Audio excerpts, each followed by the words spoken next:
বাফুফের সভাপতি তাবিদ আওয়ালের নরসিংদী সফর। রায়পুর উপজেলার একটি মাদ্রাসার আরফাল লাভ ফাউন্ডেশন আয়োজিত এতিম শিশুদের মাঝে স্কুল ব্যাগ ও ফুটবল বিতরণ অনুষ্ঠানে প্রধান অতিথি বাফুফে বস।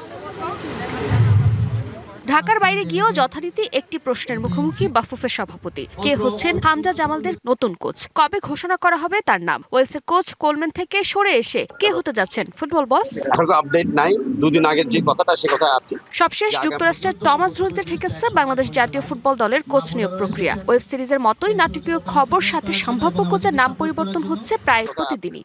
যে আগামী কোচের সাথে যে মুহূর্তে আমরা চুক্তি সাইন করব, তখন অফিসিয়ালি আনুষ্ঠানিকভাবে আমরা ইনফরমেশন দিয়ে দিব।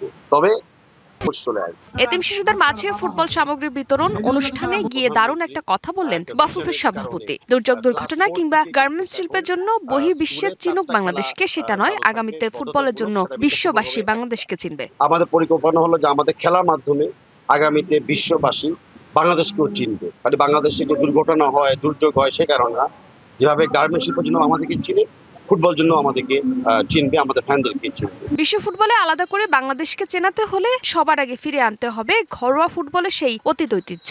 সংশ্লিষ্টদের মতে দেশের ফুটবল উন্নয়নের বিকল্প নেই। ফারজানা জাহান প্রিয়া, ডিবিসি নিউজ।